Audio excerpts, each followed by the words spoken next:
الحمد للہ رب العالمین والعاقبۃ للمتقین والصلاۃ والسلام علی سید الانبیاء والمرسلین قال اللہ تعالی وتبارک فی القرآن المجید والفرقان الحمید بسم اللہ الرحمن الرحیم یا بنی آدم قد انزلنا علیکم لباسا یواری سوآتکم وریشا ولباس التقوی ذالک خیر ذالک من آیات اللہ لعلہم یذکرون یا بنی آدم لا یفتننکم الشیطان کما اخرج ابویکم من الجنۃ ینزع عنہما لباسہما لیریہما سوآتہما انہ یراکم هو وقبیلہ من حیث لا ترونہم انا جعلنا الشیاطین اولیاء للذین لا یؤمنون صدق اللہ مولانا العظیم وصدق رسولہ النبی الکریم الرؤوف الرحیم اللہم نور قلوبنا بالقرآن وزین اخلاقنا بالقرآن وادخلنا الجنۃ بالقرآن ونجنا من النار بالقرآن قال اللہ تعالی وتبارک فی شان حبیبہ مخبرا وعامرا ان اللہ وملائکتہ یصلون علی النبی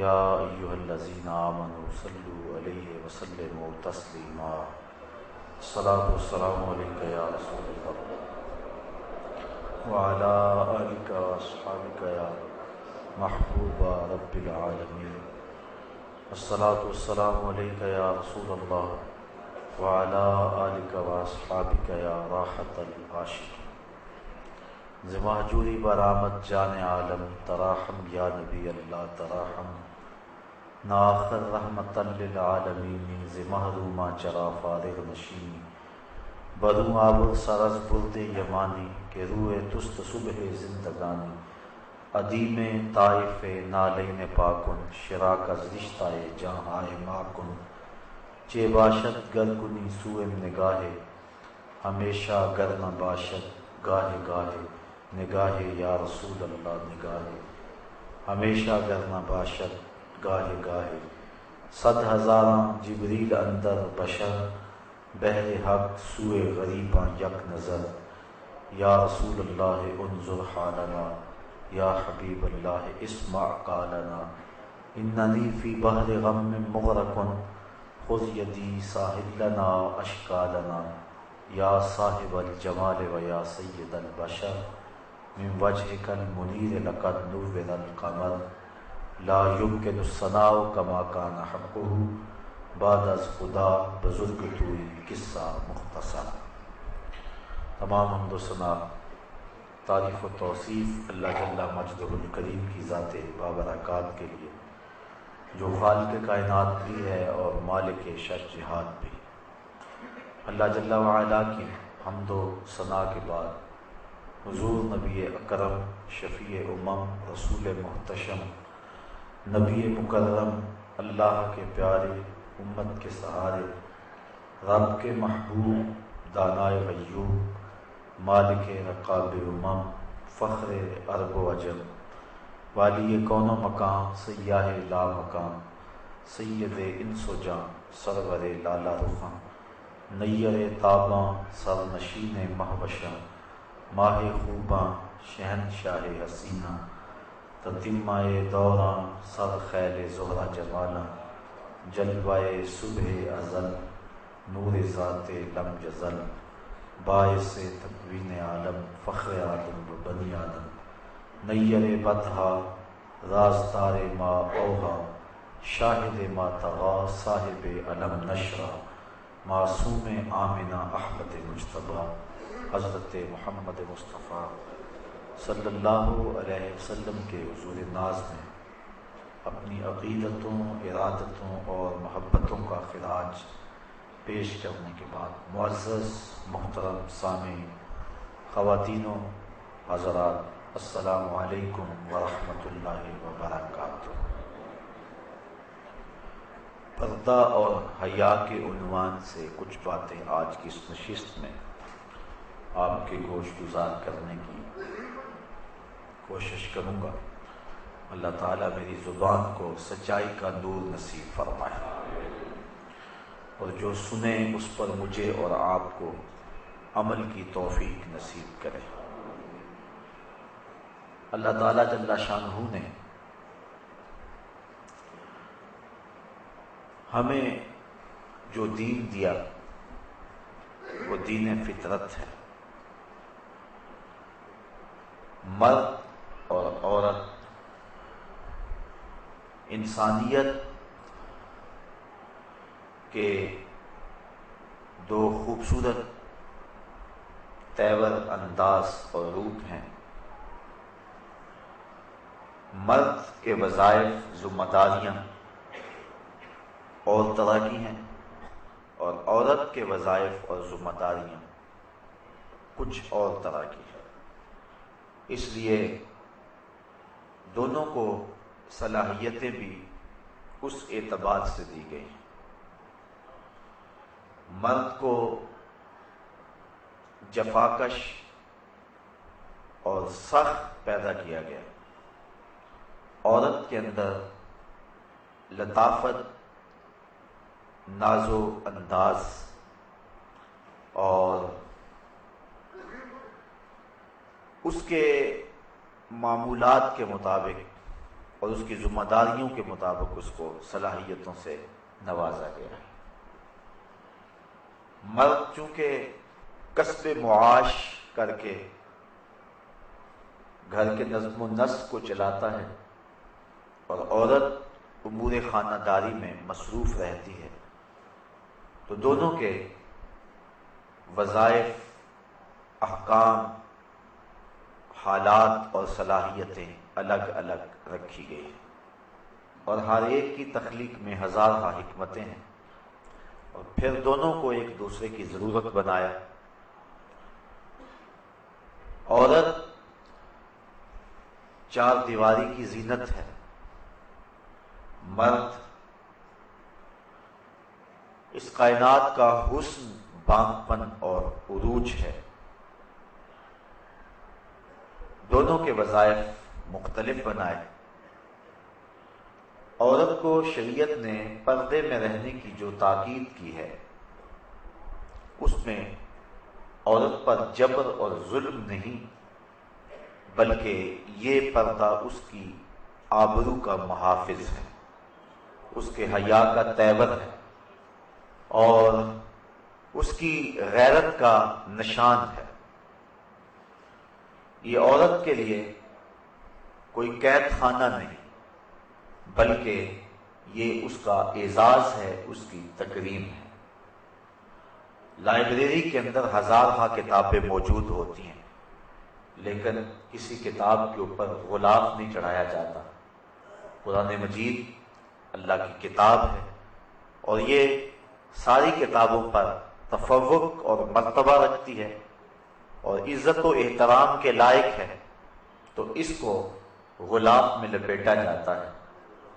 اگر قرآن مجید کے اوپر غلاف ڈالا جائے تو اس کا یہ مطلب نہیں ہے کہ یہ اس کتاب کے ساتھ ظلم ہے، بلکہ اس کتاب کو خصوصیت اور اہتمام کے ساتھ غلاف میں رکھنا اس کتاب کی عزت اور عظمت کا بیان ہے۔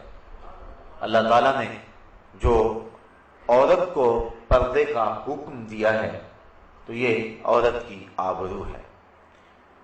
یہ بات ذہن میں رکھیں کہ یہ نہیں ہے کہ مرد کو پردے کا حکم نہیں ہے، مرد کو بھی پردے کا حکم دیا گیا ہے، عورت کو بھی پردے کا حکم دیا گیا ہے، صرف جو پردے کی جگہ ہے اس میں فرق ہے۔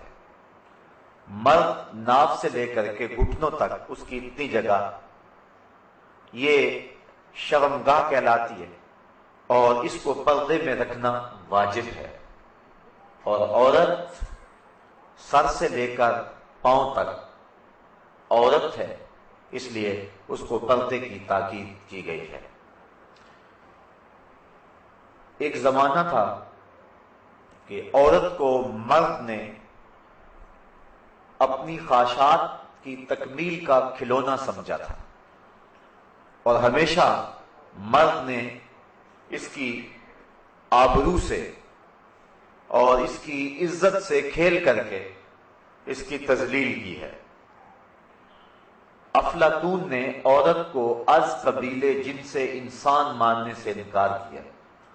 وہ کہتا ہے یہ انسان کی ہم شکل تو ضرور ہے لیکن انسان نہیں ہے۔ انسان کی ضرورت کے لیے، انسان کی تسکین کے لیے اور مرد کی راحت کے لیے اس کو پیدا کیا گیا ہے۔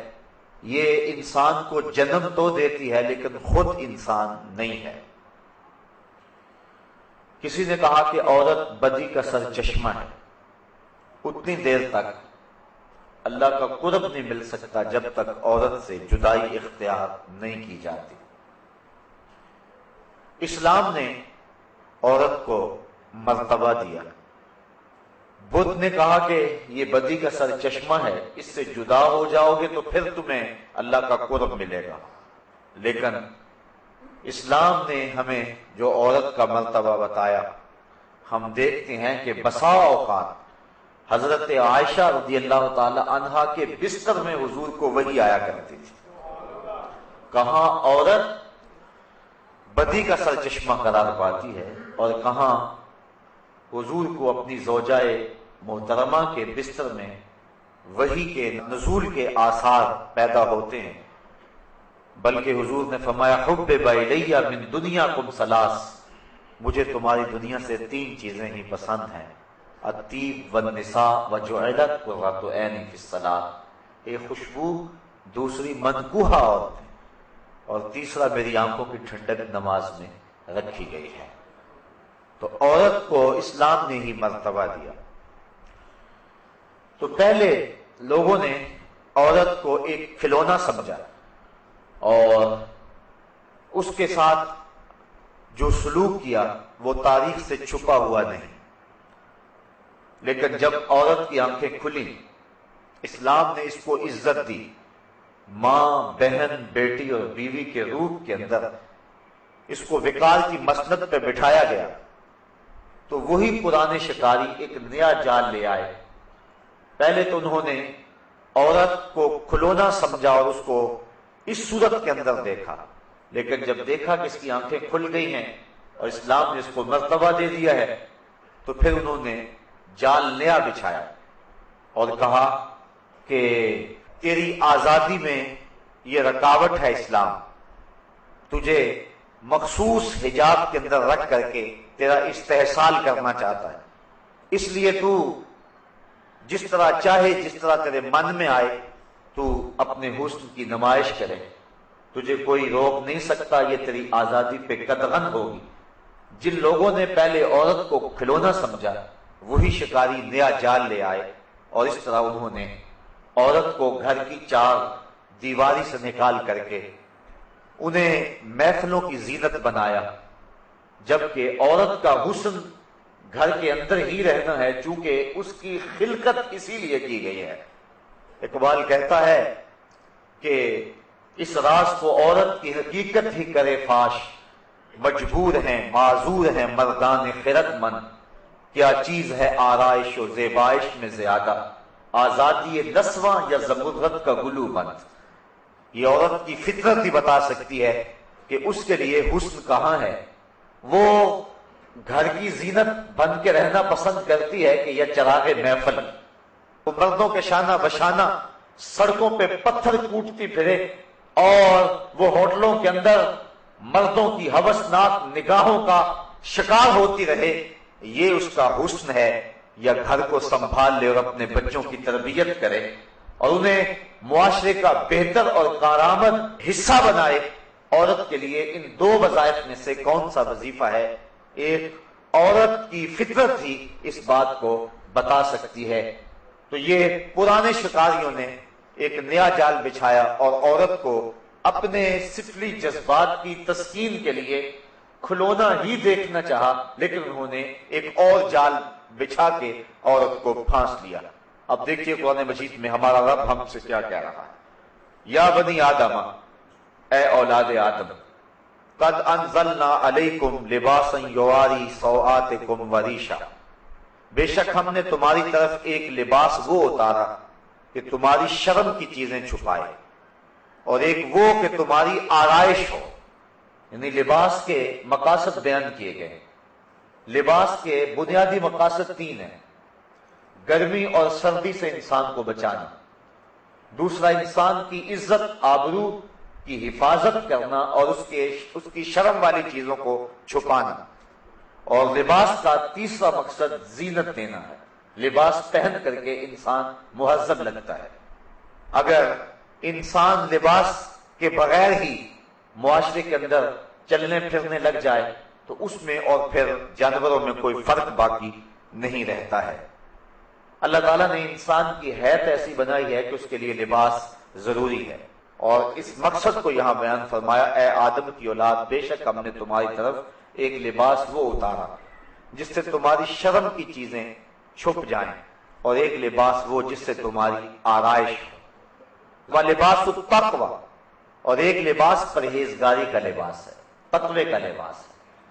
اور فرمایا ذَلِكَ خیر، یہ لباس بہتر لباس ہے۔ آگے فرمایا ذَلِكَ مِنْ آیاتِ اللَّهِ لَعَلَّهُمْ يَذَّكَّرُونَ، یہ اللہ کی نشانیوں میں سے ہے تاکہ کہیں وہ نصیحت مانیں۔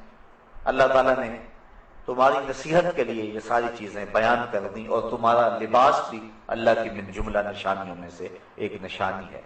یا بنی آدم، اے اولاد آدم، لا یفتننکم الشیطان کما اخرج ابویکم من الجنہ، اے اولاد آدم خبردار کہیں تمہیں شیطان فتنے میں مبتلا نہ کر دے، تمہیں فتنے میں نہ ڈال دے۔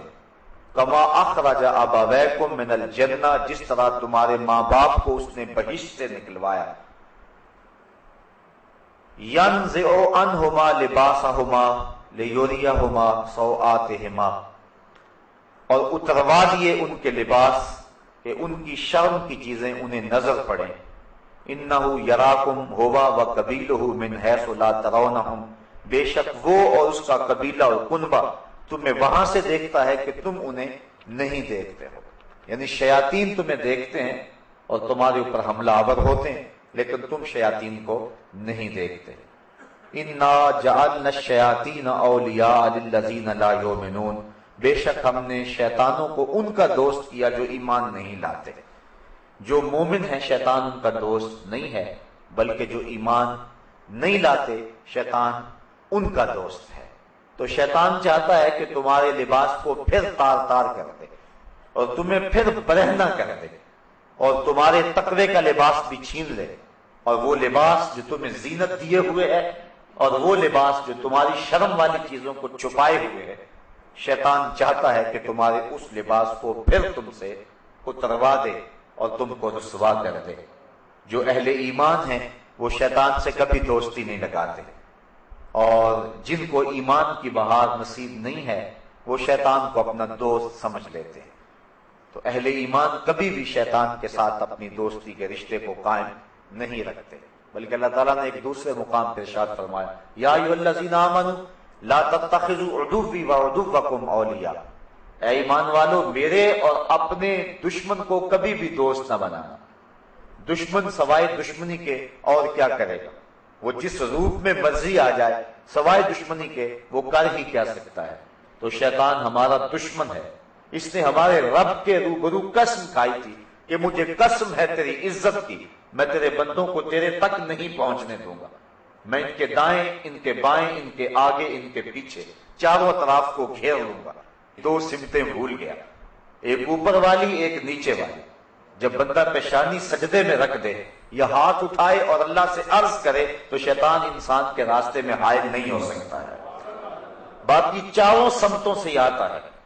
تو اس کو کبھی بھی اہل ایمان دوست نہیں سمجھتے ہیں۔ تو شیطان انسان کو بے حیا بنانے کے لیے تگ و تاس کیا کرتا ہے، اور ہمیشہ شیطان انسان کی آبرو کا دشمن ہے، اس کو ایک آنکھ بھی انسان کی عزت نہیں بھاتی، اور وہ چاہتا ہے کہ انسان کو حیا باختہ کر دوں۔ اور صاحبو یہ بات ذہن میں رکھو کہ جب کسی قوم کے اندر حیا باقی نہیں رہتا تو اس قوم کا دین باقی نہیں رہتا۔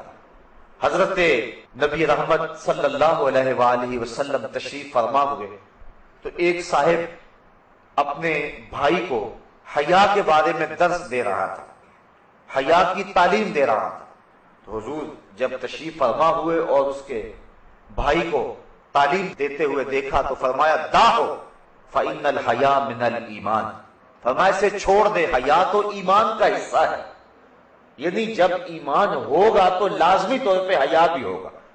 حیا کا سبق اور حیا کی تعلیم اور حیا کے لیے کوشش کر کے کسی شخص کے اندر اس بات کو ڈھیلا نہیں جا سکتا. اگر ایمان نہیں ہے تو حیا نہیں آ سکتا، اور اگر ایمان ہے تو حیا لازمہ ہے ایمان کا. تو جس کے اندر ایمان ہوگا تو یقیناً اس کو حیا کی صفت بھی حاصل ہوگی، اور یہ ایمان کے شعبوں میں سے ایک اہم شعبہ ہے. بلکہ حضور نے فرمایا کہ حیا سارے کا سارا بھلائی ہے، اور حیا سوائے بھلائی کے اور کچھ نہیں لاتا ہے. تو شیطان چاہتا ہے کہ ہمیں حیا باختہ کر دیں، اور حیا باختگی کی جو ہے وہ بدترین صورت یہ ہے کہ وہ کسی کے لباس کو اتار دے. اللہ نے جن چیزوں کو چھپانے کا حکم دیا ہے، اگر ان چیزوں کو چھپایا نہ جائے تو پھر حیا کا جوہر باقی نہیں رہتا ہے. اس لیے اللہ تعالیٰ نے اہل ایمان کو اپنے رسول کی وساطت سے یہ حکم دیا، قل للمؤمنین یغضوا من ابصارہم وَيَحْفَظُوا فُرُوجَهُمْ ذَلِكَ أَزْكَىٰ لَهُمْ إِنَّ اللَّهَ خَبِيرٌ بِمَا يَصْنَعُونَ. اے محبوب آپ فرما دیجئے، حکم دیجئے للمؤمنین، مسلمان مردوں کو کیا حکم دیجئے؟ یغضوا من ابصارہم، کہ وہ اپنی نگاہوں کو نیچا رکھیں، وَيَحْفَظُوا فُرُوجَهُمْ، اور اپنی شرمگاہوں کی حفاظت کریں. ذَلِكَ أَزْكَىٰ لَهُمْ، یہ ان کے لیے زیادہ ستھری بات ہے. ان اللہ خبیر بما یصنعون، جو تم کرتے ہو اللہ اس کو خوب جانتا ہے. تمہارے کاموں سے، تمہارے اعمال سے تمہارا رب بے خبر نہیں ہے. وَقُلْ لِلْمُؤْمِنَاتِ، اور اے محبوب آپ مومن عورتوں کو حکم دیں، یغضضن من ابصارہن، کہ وہ اپنی نگاہوں کو نیچی رکھیں، وَيَحْفَظْنَ فُرُوجَهُنَّ، اور اپنی پارسائی کی حفاظت کریں، وَلَا يُبْدِينَ زِينَتَهُنَّ، اور اپنے بناؤ کو نہ دکھائیں، الا ما ظہر منہا، مگر وہی جو اللہ نے ظاہر کیا ہے، وَلْيَضْرِبْنَ بِخُمُرِهِنَّ عَلَى جُيُوبِهِنَّ، اور اپنے دوپٹے اپنے گریبانوں پہ ڈال لیں. وَلَا يُبْدِينَ زِينَتَهُنَّ، اور اپنی زینت اور سنگار کو ظاہر نہ کریں، الا لِبُعُولَتِهِنَّ، مگر اپنے شوہروں پر، او آبائهن، یا اپنے باپ پر، او آبائے بعولتہن، یا اپنے شوہروں کے باپ پر، او ابنائہن، یا اپنے بیٹوں پر، او ابنائے بعولتہن، یا اپنے شوہروں کے بیٹوں پر، او اخوانہن، یا اپنے بھائیوں پر، او بنی اخوانہن، یا اپنے بھتیجوں پر، او بنی اخواتہن، یا اپنے بھانجوں پر، او نسائہن، یا اپنے دین کی عورتوں پر، او ما ملکت ایمانہن، یا جو ان کی ملک میں کنیزیں اور لونڈیاں ہیں، اب التابعین غیر اول الاربۃ من الرجال اب الطفل، اور یا وہ نوکر، شرط یہ ہے کہ وہ شہادت والے مرد نہ ہوں، یا وہ بچے الذین لم یظہروا علی عورات النساء، جنہیں عورتوں کی شرم کی چیزوں کی خبر نہیں ہے، اتنے چھوٹے ہیں. ولا یضربن بارجلہن، اور اپنے پاؤں زمین پر اتنے زور سے نہ رکھیں، لیعلم ما یخفین من زینتہن، کہ ان کا جو سنگار ہے وہ لوگوں پر ظاہر ہو. وتوبوا الی اللہ، اور اللہ کی طرف رجوع کریں، جمیعا سب کے سب، ایھا المؤمنون، اے اہل ایمان، لعلکم تفلحون، تاکہ تم فلاح پا جاؤ. تو حضور کی وساطت سے اللہ تعالیٰ نے ہمیں یہ حکم دیا، مردوں کو حکم دیا کہ وہ اپنے پردے کی اور اپنی آبرو کی حفاظت کریں. حضرت سعید بن ابو الحسن حضرت حسن بصری سے روایت کرتے ہیں کہ میں نے حضرت حسن بصری سے پوچھا کہ جو اجمی عورتیں ہیں وہ اپنے سینے اور بالوں کو کھولے رکھتی ہیں، تو ہم کیا کریں؟ تو حضرت حسن بصری نے قرآن مجید کی اس آیت کی طرف اشارہ کیا، فرمایا وہ اگر حیا باختہ ہیں اور اپنے سینے اور اپنے سر کھولے پھرتی ہیں تو تمہیں تو تمہارے رب نے حکم دیا ہے کہ نظروں کو نیچا رکھیں، اس لیے تم نے اپنی آبرو کی از خود حفاظت کرنی ہے. وَيَحْفَظُوا فُرُوجَهُمْ، اور اپنی شرمگاہوں کی حفاظت کریں. حضور نبی رحمت صلی اللہ علیہ وسلم نے فرمایا صحابہ بازاروں میں بیٹھنے سے اجتناب کیا کرو۔ صحابہ نے عرض کی حضور ہمارا گزر نہیں ہے، چونکہ وہ ہمارے بیٹھنے کی جگہیں ہیں اور ہم وہاں بیٹھ کر کے باتیں کرتے ہیں۔ تو حضور نے فرمایا اچھا تمہیں پھر بازاروں میں بیٹھنے کی اجازت دیتا ہوں، لیکن شرط یہ ہے کہ تم بازار کا حق ادا کرو۔ تو صحابہ نے عرض کی حضور بازار کا حق کیا ہے؟ تو حضور نے ارشاد فرمایا امر بالمعروف نہی عن المنکر، نیکی کا حکم دینا اور برائی سے منع کرنا، کوئی تکلیف دہ چیز پڑی ہو تو اس کو ہٹا دینا، چوتھا حق کے سلام کرنے والے کا جواب دینا، اور پھر حضور نے فرمایا اپنی نظروں کو نیچا رکھنا۔ اگر تم بازار میں بیٹھنا چاہتے ہو تو اپنی نظر کی تم نے حفاظت کرنی ہے۔ حضور نبی رحمت صلی اللہ علیہ وآلہ وسلم نے ارشاد فرمایا کہ نظر شیطان کے زہر آلود تیروں میں سے ایک تیر ہے، اور اگر کوئی شخص اپنی نظر کی حفاظت کرتا ہے تو اللہ تعالیٰ جل شانہ اس کو عبادت کی لذت نصیب فرما دیتا ہے۔ اگر کسی شخص کی نظر پاک نہیں رہتی تو اس کو سجدوں کی لذت نصیب نہیں ہو سکتی ہے، اس کو قیام کا لطف نہیں مل سکتا، چاہے وہ سین حرم میں پڑھے یا مسجد نبوی میں پڑھے۔ اور جو شخص اپنی نظر کی حفاظت کر دیتا ہے اور اپنی نظر کو ناپاکی سے اور اپنی نظر کو بدی سے محفوظ رکھتا ہے، جب وہ سجدہ کرے گا تو سجدے کی لذت ملے گی، جب رکوع کرے گا تو رکوع کا لطف نصیب ہوگا، جب قیام کرے گا تو قیام کا مزہ نصیب ہوگا۔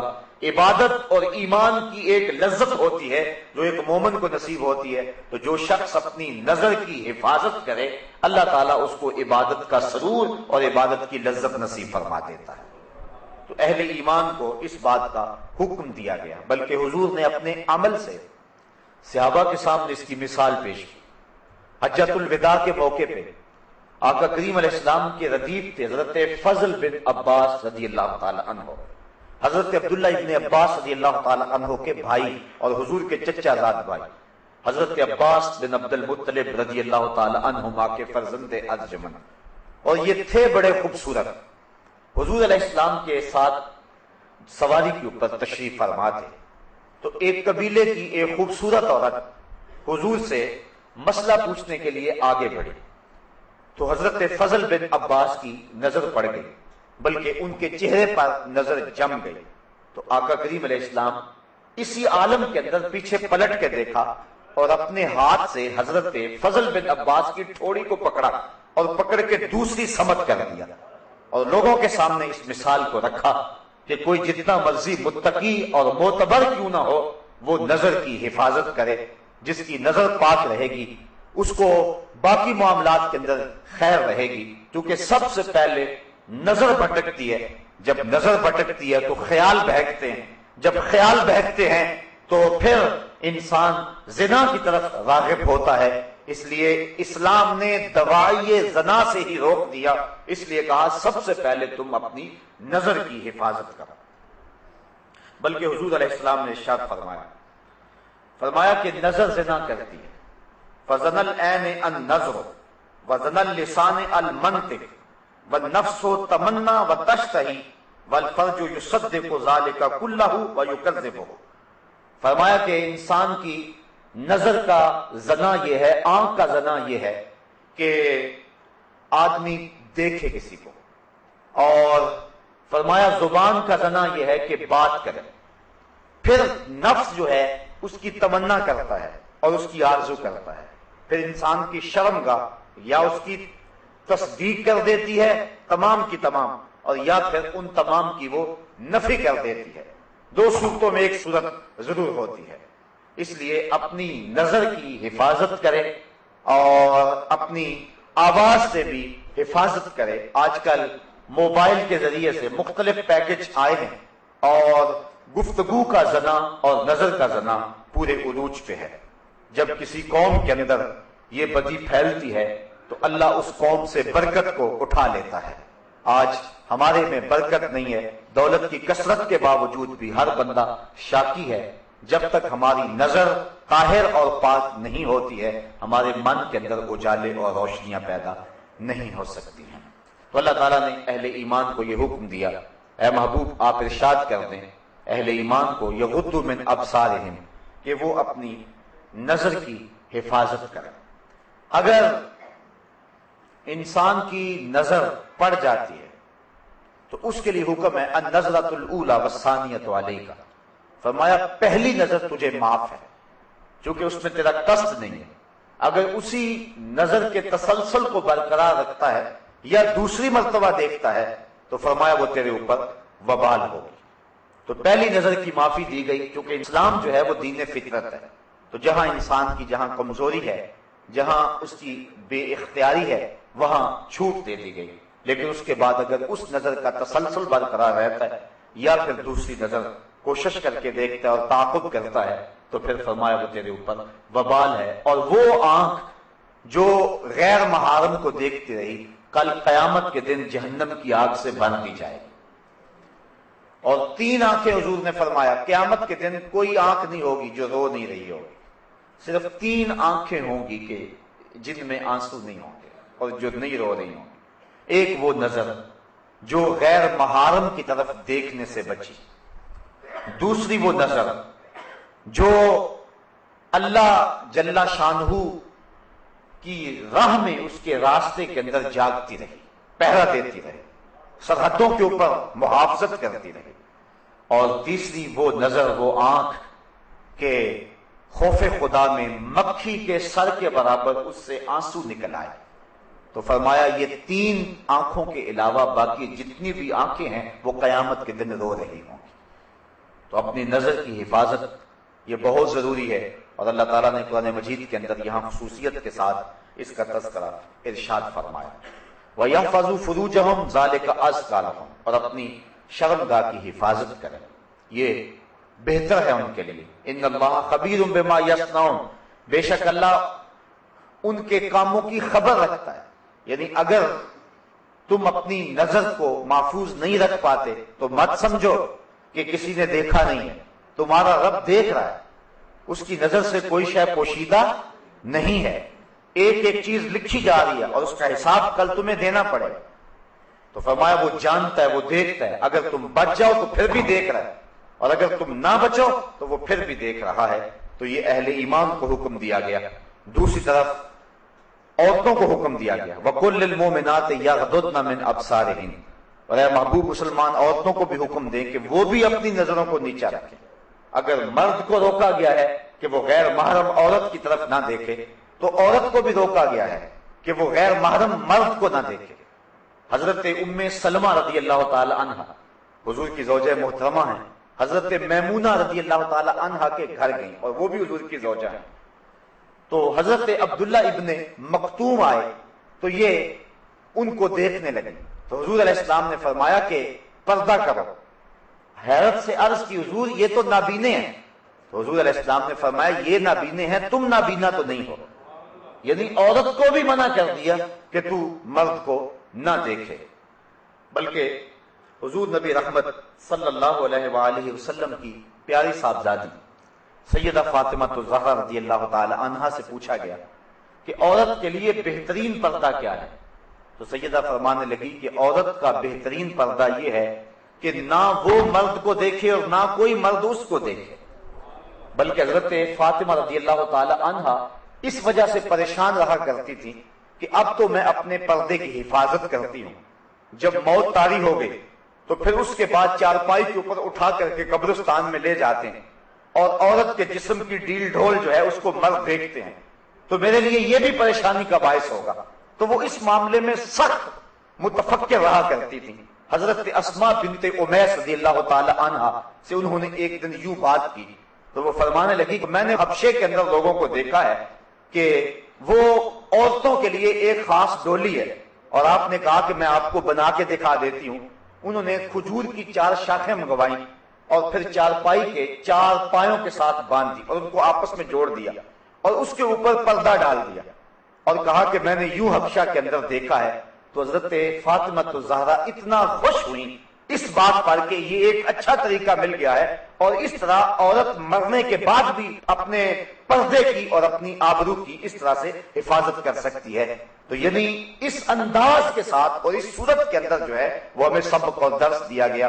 اور سیدہ فاطمہ زہرا تو وہ ہیں کہ سورج نے بھی کبھی ان کے بال نہیں دیکھے تھے، بلکہ قیامت کا دن ہوگا اور جب سیدہ فاطمہ زہرا رضی اللہ تعالی عنہا 70,000 حوروں کے جلوہ میں میدان حشر سے گزریں گی تو ایک دم آواز آئے گی، یا معشر الجمع غضوا ابصارکم، اے اہل معاشر اپنی نگاہوں کو نیچا کر لو، اس لیے کہ محمد صلی اللہ علیہ وآلہ وسلم کی بیٹی فاطمہ کا گزر ہو رہا ہے۔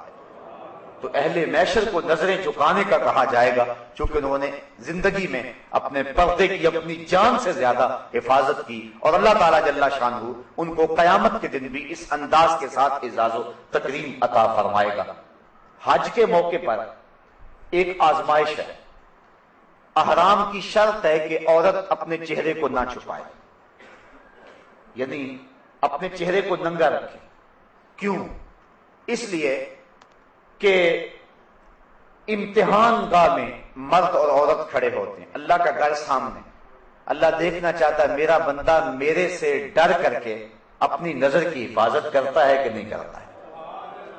ایک طرف عورت کو کہا کہ چہرہ نہیں چھپانا، اور دوسری طرف مرد کی آزمائش ہے کہ تو نظر کی حفاظت کرنا ہے۔ وہ ایک مشق کروائی جا رہی ہے کہ حج کے بعد اس کو کف بصر کی عادت پڑ جائے، اور وہ اللہ تعالیٰ کے بابرکت گھر کے سامنے جو مزاج پختہ کر کے آیا ہے بعد میں بھی اس مزاج پر عامل رہے۔ لیکن حضرت عائشہ رضی اللہ تعالیٰ عنہ فرماتی ہیں کہ احرام کی شرط تھی چہرہ ننگا رکھنا، لیکن جب مرد ہمارے سامنے آتے تھے تو ہم کسی پنکھے کے ساتھ، وہ جو دستی پنکھا ہوتا ہے، اور کسی ایسی چیز کے ساتھ یا کپڑے کے ساتھ، یعنی چہرے کو تو لگا نہیں سکتے، اس سے تو جو ہے وہ پھر دم پڑ جائے گا اگر چہرہ چھپ گیا، تو دور کر کے مردوں کے سامنے کر دیتے تھے کہ اس حالت میں بھی وہ ہمارا چہرہ نہ دیکھ سکے۔ حضرت سیدہ فاطمہ زہرا رضی اللہ تعالی عنہا کا پردہ، حضرت عائشہ رضی اللہ تعالی عنہا کا پردہ، بلکہ مشکات کتاب الجنائز کی آخری روایت ہے۔ حضرت عائشہ رضی اللہ تعالی عنہ فرماتی کہ حضور کے وصال کے بعد، حضرت سیدنا صدیق اکبر کے وصال کے بعد بھی میں جب ان کی قبور پر زیارت کے لیے جاتی تو میں معمولی اوڑھنی اوڑھ کے چلی جاتی، اس خیال سے کہ ایک میرا شوہر ہے اور دوسرا میرا والد ہے، تو میں معمولی اوڑھنی اوڑھ کر کے وہاں چلی جایا کرتی، حضور کی تربت انور کی زیارت کیا کرتی۔ فرمایا پھر کچھ عرصہ گزرا کہ حضرت عمر فاروق رضی اللہ تعالی عنہ کی بھی تدفین ہو گئی۔ اب ام المومنین کیا فرماتی ہیں؟ فرماتی ہیں فواللہ ما دخلتہ الا وانا مشدودۃ علی ثیابی حیاء من عمر، کہ اس کے بعد جب بھی میں جاتی تو موٹا کپڑا لے کر جاتی، مجھے حضرت عمر سے حیا آیا کرتی تھی۔ ایک تو یہاں حضرت ام المومنین کا عقیدہ سمجھیے، اور دوسرا حیا کی کیفیت یہ ہے کہ حضرت عمر فاروق رضی اللہ تعالی عنہ سے، جو کہ قبر میں ہے اور مٹی کے کتنے پردے ہیں اوپر، لیکن فرمایا اس کے باوجود میں اوڑھنی اوڑھ کے جایا کرتی تھی کہ مجھے حضرت عمر فاروق سے حیا آیا کرتی تھی۔ اللہ کے محبوب علیہ السلام نے ارشاد فرمایا کہ نساء کاسیات عاریات مائلات ممیلات رؤوسہن مثل اسنمۃ البخت لا يدخلن الجنۃ ولا یجدن ریحہا۔ فرمایا بہت ساری عورتیں کہ جنہوں نے کپڑے تو پہنے ہوئے ہیں لیکن ان کا لباس اس طرح کا ہے کہ ان کے ابھار اور ان کی پردے والی چیزیں ظاہر ہوتی ہیں، وہ لوگوں کو اپنی طرف مائل کرنے والی ہیں اور لوگوں کی طرف مائل ہونے والی ہیں، اور ان کے سر ایسے ہیں جس طرح بختی اونٹوں کی کوہانے ہوں۔ حضور نے فرمایا کہ وہ عورتیں کبھی بھی جنت میں داخل نہیں ہوں گی، بلکہ وہ جنت کی خوشبو بھی نہیں پائیں گی۔ اور احادیث میں آتا ہے کہ جنت کی خوشبو 500 سال کی مسافت سے آنا شروع ہو جائے گی۔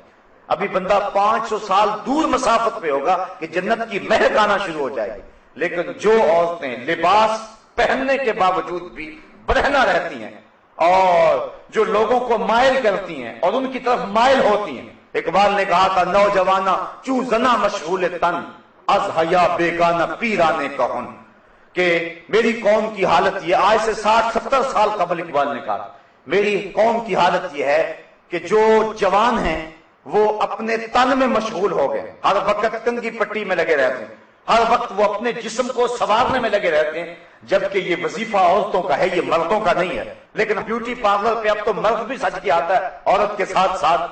تو نوجوانہ چو زنا مشغول تن، اقبال کہتا ہے کہ جو مرد ہیں، جوان ہیں، وہ بھی عورتوں کی طرح اپنے تن میں مشغول ہیں۔ از حیا بیگانہ پیرانے کہن، اور جو بوڑھے ہیں وہ بھی حیا سے بیگانہ ہو گئے۔ ایک روایت کے لفظ ہیں، حضور نے ارشاد فرمایا کہ تم میں سے بہتر جوان وہ ہیں جو بوڑھوں کی پیروی کریں، اور بدترین بوڑھے وہ ہیں جو جوانوں کی پیروی کریں۔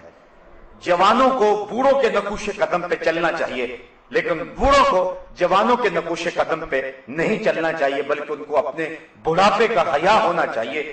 اگر بوڑھا بھی ہو گیا اور نظر کے اندر حیا پیدا نہ ہوا، قبر میں ٹانگیں چلی گئی، لیکن نظر پھر بھی بدکاری کرتی ہے، تو اس سے جو ہے وہ بدبختی اور زیادہ کیا ہو سکتی ہے۔ میاں صاحب نے شاید ایسے لوگوں کے بارے میں کہا تھا، ہٹیاں کمبن گوڈے کھڑکن تے اڑ گیا لک تیرا، اجے بھی بدیوں باز نہ آئوں جیو مرد دلیرا۔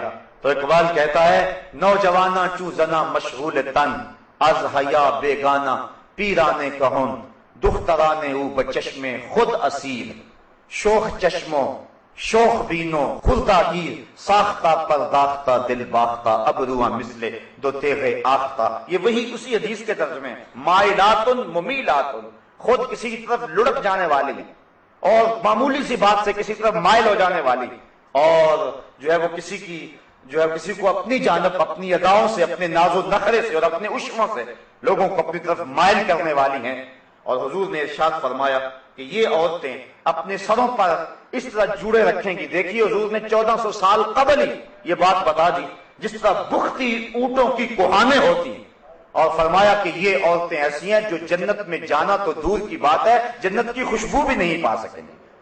آج اپنے لباس کو ترک کر دیں، آج حیا کی چادر پھاڑ کے پھینک دیں، جو کرنا ہے کر لیں، اس مغرب کے معاشرے کے پیچھے لگ جائیں، لیکن حضور کے اس فرمان کو نظر میں رکھیں کہ قیامت کے دن پھر کتنی رسوائی ہوگی ان عورتوں کی جنہوں نے حیا کی چادر کو اتار کے پھینک دیا۔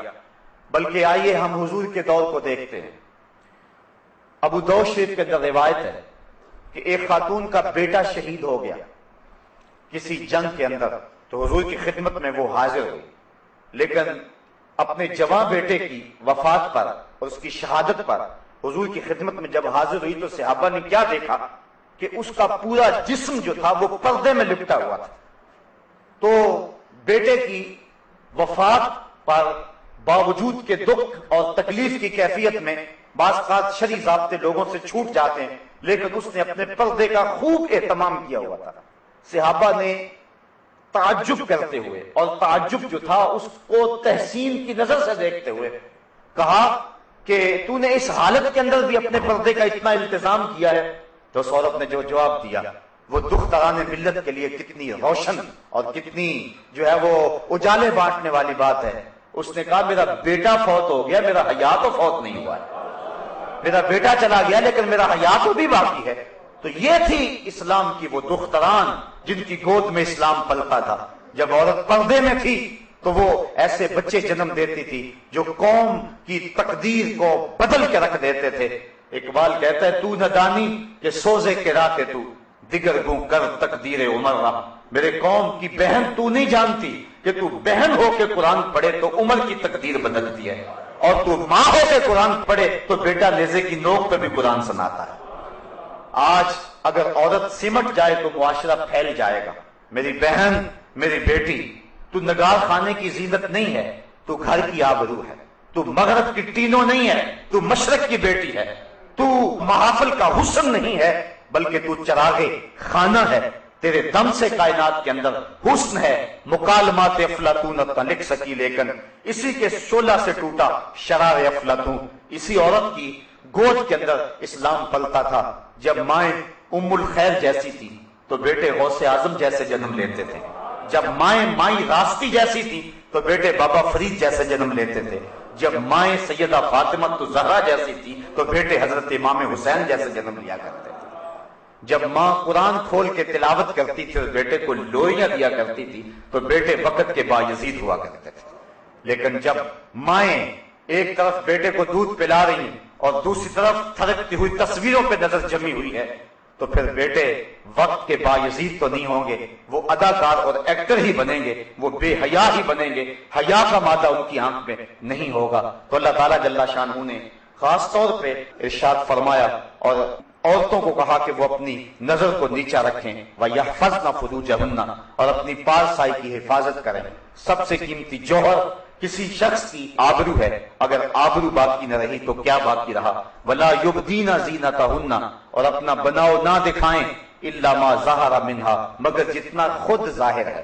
بعض علماء نے کہا کہ اس سے مراد جو ہے وہ اس کا لباس ہے، بعض نے کہا ہاتھ اور اس کا چہرہ اور اس کے پاؤں ہیں، لیکن یہ بات ذہن میں رکھیں، جو شریعت نے ہاتھ، پاؤں اور چہرے کے پردے کے بارے میں ہے کہ اس کا پردہ نہیں ہے، تو وہ رشتے آگے آ رہے ہیں کہ ان سے پردہ نہیں ہے، یعنی گھر کے اندر عورت رہتی ہے تو ظاہر بیٹے کے سامنے ہاتھ اور چہرہ اور پاؤں ان کا برہنا رہنا یہ ضروری ہے، ممکن نہیں ہے کہ یہ برہنا نہ رہے، اس لیے شریعت نے اس کی اجازت دی ہے کہ وہ اپنے بیٹوں کے سامنے، اپنے باپ کے سامنے، اپنے بھائیوں کے سامنے، بھتیجوں اور بھانجوں کے سامنے یہ سارے رشتے گنوائے، اور عورتیں عورتوں کے سامنے، اور وہ بھی عورتیں جو مسلمان عورتیں ہیں، جو کافرہ عورتیں ہیں، ان کے سامنے بھی عورت پردہ کرے۔ یعنی اس بات کی بھی تاکید کی گئی ہے کہ کافرہ عورت کے سامنے بھی جو ہے وہ پردہ کرے، اس کو بھی اپنی زیب و زینت نہ بنائے، کیونکہ وہ اتنی مقدس ہے، جس طرح شہوانی نگاہ اس کے چہرے پہ نہیں پڑنی چاہیے، کسی غیر جو ہے وہ مسلم عورت کی ناپاک نگاہ بھی اس کے مقدس چہرے پہ نہیں پڑنی چاہیے۔ اسلام نے عورت کو عزت دی ہے، یہ اس کو مرتبہ دیا ہے، بلکہ ایک مخنث حضور علیہ السلام کے گھر میں آتا تھا اور زواج مطہرات ان کے پاس بیٹھ جایا کرتی تھی، حضور علیہ السلام نے کبھی کچھ نہیں کہا تھا۔ ایک دن حضور تشریف لائے تو وہ باتیں کر رہا تھا، اور بات کیا کر رہا تھا؟ کسی عورت کا تذکرہ کر رہا تھا کہ وہ اتنی موٹی ہے کہ جب وہ اٹھ کے چلتی ہے تو 4 بل پڑتے ہیں اس کے بدن پہ، اور جب وہ لوٹتی ہے تو اس کی کمر پہ 4 بل پڑتے ہیں، یعنی اس کے حیات جلوس اور حیات قیام کو وہ بیان کر رہا تھا۔ تو آقا کریم علیہ السلام نے ازواج مطہرات سے فرمایا کہ اس سے بھی تم پردہ کیا کرو، اگرچہ یہ مخنث ہے لیکن چونکہ یہ عورتوں کے ان محاسن پہ نظر رکھتا ہے، وہ شخص کے جس کی نظر خراب ہو یا جس کے خیال کے اندر وسوسہ پیدا ہو سکتا ہے اور یا جس کے خیال کے اندر پلیتی آ سکتی ہے، اگرچہ اس کے اندر مرد والی خاصیت نہ بھی ہو تو قوم کی بیٹیوں کو اس سے بھی پردہ کرنے کی ضرورت ہے۔ اس لیے کافرہ عورتیں جو ہیں ان سے بھی پردہ کرنے کی تلقین کی گئی ہے۔ اس کے من جملہ خرابیوں میں علماء نے یہ خرابی بھی بیان کی ہے کہ وہ اپنے مردوں کو جا کے اس کے محاسن بیان کریں گی تو وہ مرد ان کے لیے جو ہے وہ راغب ہوں گے، اس لیے کافرہ عورت کے سامنے بھی اپنی زینت کو ظاہر نہ کیا جائے۔ اللہ اکبر۔ بلکہ یہاں تک ارشاد فرمایا، ذرا غور کیجئے، آج جس معاشرے میں ہم جی رہے ہیں، آج اگر کوئی ایسی بات کرے تو لوگ کہتے ہیں کہ یہ کٹ ملا ہے، یہ معاشرے کو پنپتے ہوئے دیکھ نہیں سکتا، اس کا دین بڑا سخت ہے، لیکن یہ تمہارا رب فرما رہا ہے نہ صرف کہ عورت اپنے پردے کی حفاظت کرے بلکہ ارشاد فرمایا وَلَا يَضْرِبْنَ بِأَرْجُلِهِنَّ لِيُعْلَمَ مَا يُخْفِينَ مِنْ زِينَتِهِنَّ۔ عورت اپنے گھر کی 4 دیواری کے اندر اپنا پیر اتنے زور سے نہ رکھے کہ اس کے پاؤں میں پڑے ہوئے پازیب کی چھنکار باہر گزرتے ہوئے غیر مرد کے کانوں میں پڑے۔ یعنی اسلام یہاں تک عورت کو پردے کی تلقین کرتا ہے، نہ صرف عورت پردہ ہے، نہ صرف اس کے چہرے اور اس کے ہاتھوں کا پردہ ہے، نہ صرف کہ اس کی آواز پردہ ہے، بلکہ عورت کے ساتھ نسبت ہو گئی جس زیور کی، اسلام کہتا ہے کہ اس زیور کی چھنکار بھی غیر مرد کے کانوں تک نہ پہنچے، کیونکہ یہ زیور ایک عورت نے پہنا ہوا ہے اور عورت اتنی مقدس ہے کہ اس کے پاؤں سے جڑنے والے زیور کی چھنکار کا بھی پردہ بن گیا۔ بلکہ دیکھیے یہاں 22ویں پارے کے ابتدا کے اندر اللہ تعالیٰ جل شانہ نے جو حکم دیا حضور کی ازواج مطہرات کو، ذرا اس پہ غور کیجئے، اللہ تعالیٰ کیا ارشاد فرما رہا ہے۔ ارشاد فرما یا نساء النبی لستن کاحد من النساء، اے نبی کی بیویوں تم عام عورتوں کی طرح نہیں ہو۔ میں کہتا ہوں بدقسمت ہیں وہ لوگ جو نبی کو اپنے جیسا کہتے ہیں، بدقسمت ہیں وہ لوگ۔ اللہ کہتا ہے نبی کی ازواج، نبی سے نسبت ازدواج رکھنے والی خواتین تم عام عورتوں جیسی نہیں ہو، چونکہ تمہاری نسبت رسول سے ہو گئی ہے. جس کی نسبت رسول سے ہو جائے وہ عام عورتوں کی سب سے اٹھ کر امتیاز کی سب پہ بیٹھ جاتی ہے، پھر نبی کا اپنا مرتبہ کیا ہوگا؟ تو لوگ دھوکہ کھا گئے. حضرت صاحبزادہ سید فیض الحسن شاہ علیہ رحمہ ایک بڑی خوبصورت بات کہا کرتے تھے. میں اس پہ لمبی گفتگو نہیں کرتا، لیکن یہ 2 جملے بہت کافی ہوں گے. آپ فرمایا کرتے تھے تو نے حلیمہ کی بکریوں کے پیچھے پیچھے تو دیکھا ہے، سدرہ پر جبریل کے آگے آگے کیوں نہیں دیکھا؟ اور اقبال کہتا ہے کہ تو نے یوسف کو کنویں میں دیکھا تو کیا دیکھا؟ ارے ناداں جو مطلق تھا مقید کر دیا تو نے، تو ابھی تک کنویں میں دیکھ رہا ہے، وہ تو مصر کے تخت کا مالک بھی بنا ہوا ہے. تو اپنی نظر کو بدلنے کی ضرورت ہے. تو اللہ فرماتا ہے یا نساء نبی، اے نبی کی ازواج، لستن کاحد من النساء، تم عام عورتوں کی طرح نہیں ہو. ان اتقیتن فلا تخضعن بالقول فیطمع الذی فی قلبہ مرض وقلن قولا معروفا. دیکھیے ایک ایسا سبق دیا جا رہا ہے کہ جب تمہیں بامر مجبوری کسی مرد سے بات کرنی پڑے، اور ازواج مطہرات سے لوگ مسائل پوچھنے آیا کرتے تھے. حضرت ام المومنین عائشہ صدیقہ رضی اللہ تعالی عنہا سے جو ہے حضور نے فرمایا اس حمیرہ سے دین لو.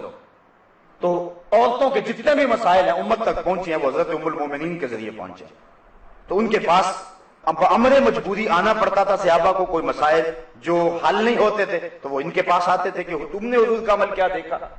تو انہیں حکم ہوا کہ اے نبی کے ازواج تم عام عورتوں کی طرح نہیں ہو اور تم اللہ سے ڈرو، اور جب کسی مرد سے تمہیں بات کرنی پڑ جائے، اللہ اکبر، تو کیا ارشاد فرمایا کہ ایسی نرمی نہ کرو کہ دل کا روگی کچھ لالچ کر لے. یعنی اپنے لہجے کے اندر ایسی نرمی پیدا نہ کرنا کہ جس کے دل کے اندر کھوٹ ہے اور روگ ہے وہ تمہارے لہجے کے گداز اور لہجے کی نرمی سے کوئی اور معنی حاصل کر لے اور تمہاری طرف مائل ہو جائے. کہا نہیں، وَقُلْنَا قَوْلًا مَعْرُوفًا، ہاں تم اچھی بات کرو، وقار کے ساتھ بات کرو، لیکن عورت کو حکم ہے کہ اگر اسے غیر مرد سے بات کرنے کی نوبت آ جائے، یہ لفظ بول رہا ہوں، نوبت آ جائے بامر مجبوری، تو اس کے لیے بھی شریعت نے آداب مقرر کر دیے کہ وہ غیر مرد سے مٹک مٹک کر کے اپنے لہجے کو سوار سوار کر کے لفظوں کے غلاف اپنے مفہوم پہ چڑھا چڑھا کے اور جو ہے وہ مختلف جملوں کو ترتیب دے دے کے اور ہنس ہنس کے مٹک مٹک کے بات نہ کرے، بلکہ اللہ نے نبی علیہ السلام کی ازواج کو، حالانکہ ازواج رسول ہے اور مومنوں کی مائیں ہیں، اور جو مسئلہ پوچھنے آ رہے ہیں اور جن سے گفتگو کرنے کی مجبوری ہے وہ صحابہ ہیں، وہ ابو بکر و عمر ہیں، وہ عثمان و علی ہیں، وہ بلال حبشی ہیں، لیکن اس کے باوجود فرمایا کہ تم پھر بھی اپنے لہجے اور اپنی گفتگو کے انداز پہ نظر رکھو کہ یہ پاک تینت لوگ تو آیا کرتے ہیں، کوئی ایسا بھی آ سکتا ہے کہ جس کے دل میں روگ ہو اور تمہارے لہجے کی نرمی سے وہ کوئی اور معنی اخذ کر لے. اس لیے تم اچھی بات کرو لیکن اپنے لہجے کے جو ہے وہ نرمی اور لہجے کی لچک پیدا نہ کرو تاکہ جو ہے وہ تمہارا روب ان کے اوپر برقرار رہے. تو یہ تو ام المومنین اور ازواج مطہرات کو جو مومنوں کی مائیں ہیں امہات المومنین، یہ ان کو حکم دیا ہے. اور آج موجودہ دور میں جس طرح عورت مرد کے ساتھ بات کرتی ہے اور اگر کوئی تھوڑی سی لہجے کے اندر سختی یا مختصر بات کر کے جو ہے وہ عورت مرد سے بات چھوڑ دے تو لوگ کہتے ہیں کہ تیری بیوی جو ہے وہ اکھڑ ہے، اس کو بولنے کی تمیز نہیں ہے، یہ تانے سن لو کوئی بات نہیں ہے. لیکن یہ تانے دنیا پہ ہے، اصل ہماری زندگی آخرت کی زندگی ہے. ہم نے اس کا حسن اور اس کا نور اور اس کی روشنی دیکھنی ہے. بلکہ اللہ تعالیٰ جل شانہ نے ارشاد فرمایا یا ایھا النبی قل لازواجک وبناتک ونساء المؤمنین یدنین علیہن من جلابیبہن ذالک ادنی ان یعرفن فلا یؤذین وکان اللہ غفورا رحیما. اے نبی اپنی ازواج کو، اپنی صاحبزادیوں کو اور مسلمان عورتوں کو حکم دے، ان کو ارشاد کریں کیا؟ یدنین علیہن من جلابیبہن، کہ وہ اپنی چادروں کا ایک حصہ اپنے منہ پہ ڈال رکھیں، یعنی پردے کا حکم دیا گیا. بعض لوگ کہتے ہیں کہ جو ہے وہ آنکھوں کا پردہ ہوتا ہے، یہ ایک نئی اور گمراہ کن اصطلاح ہے. پردہ تو جی آنکھوں میں ہونا چاہیے، اور بالخصوص آج کل جو جعلی اور 2 نمبر پیر ہیں وہ اس بات کا بڑا ڈھنڈورا پیٹتے ہیں کہ حیا آنکھ میں نہیں ہے تو پھر جو ہے وہ پردے میں حیا کیسے ہو سکتا ہے. جس چیز کو اللہ اور اس کے رسول نے ہمارے لیے بطور ضابطہ بیان کر دیا، کس شخص کو حق پہنچتا ہے کہ اس کو بدلے، چاہے جتنا مرضی پیر کیوں نہ ہو. پیر اور مریدنی کا بھی آپس میں پردہ ہے۔ حضور علیہ السلام کی جب صحابیات نے بیعت کی تو انہوں نے کہا کہ حضور آپ ہم سے مصافحہ فرمائیں، تو حضور نے فرمایا لا اصافح النساء، میں عورتوں سے مصافحہ نہیں کیا کرتا۔ آؤ میں اور آپ اپنے اہل خانہ کو، قوم کی بیٹیوں کو اور اپنی قوم کی خواتین کو پردے کی تاکید کریں۔ مرد اپنی نظر کی حفاظت کریں اور عورت پردے میں سمٹ جائے۔ یہ پردہ، یہ برقع، یہ چادر جس کو اللہ تعالیٰ نے جو ہے وہ جلباب کہا، یہ چادر اور یہ برقع، یہ اس کے لیے کوئی قید خانہ نہیں۔ میری بہن، میری بیٹی، یہ برقع تیری آبرو کا پہرا ہے، یہ تیرے حیا کا تیور ہے۔ تیرے برقعے کی ایک سلوٹ تیری آبرو کا پتہ دیتی ہے، اس لیے تیرا پردے میں جانا اور تیرا سمٹ جانا یہ قوم کے پھیلنے کی دلیل ہے۔ جب قوم کی بیٹیاں پردے میں تھیں تو معاشرہ روشنیاں پا گیا تھا اور زمانے کو بانک پن ملا تھا، اور جب عورتیں پردے سے نکلی اور فطرت بدلی تو پھر جو ہے سوائے تباہی کے ہمارے مقدر میں کچھ نہ ہوا۔ آج ہماری بدقسمتی یہ ہے کہ شریعت کے جو ضابطے ہیں ہم ان کے برعکس چل رہے ہیں۔ مرد کو حکم ہے کہ وہ اپنے ٹخنے ننگے رکھے اور عورت کو حکم ہے کہ وہ اپنی شلوار وغیرہ لٹکا کے رکھے تاکہ اس کے پاؤں بھی جو ہے وہ ڈھک جائیں، لیکن عورت جو ہے وہ اپنی شلوار کو کھینچ کر کے جو ہے وہ بہت اوپر لے گئی ہے، اور جو مرد ہے وہ بالکل نیچے لٹکا رہا ہے۔ مجھے بتاؤ، اگر حسن گھٹنے چھپانے میں ہے تو پھر عورت ظاہر کیوں کر رہی ہے، اور اگر حسن گھٹنے ظاہر کرنے میں ہے تو پھر مرد کیوں چھپا رہا ہے؟ مجھے لگتا ہے جس طرح ہم نے کوئی ضد باندھی ہوئی ہے شریعت سے، مرد کو کہا کہ تو نے ٹخنے ظاہر کرنے ہیں تو وہ الٹا ان کو چھپا رہا ہے، اور عورت کو حکم ہے کہ تو نے اپنے ٹخنوں کو چھپانا ہے، وہ الٹا اس کو برہنہ کر رہی ہے۔ ہم شریعت بیضاء سے ٹکر نہ لے اور اللہ اس کے رسول کے حکموں سے مقابلہ نہ شروع کریں، بلکہ جو ہمیں حکم دیا گیا ہے اس حکم پر پورا اترنے کی کوشش کریں۔ تو آئیے میں اور آپ اپنے گھروں میں اپنے اہل خانہ کو پردے کی تلقین کریں اور ان کو حضور کے طریقہ کے مطابق زندگی گزارنے کا درس دیں۔ اللہ مجھے آپ کو اپنی رحمتیں عطا فرمائے۔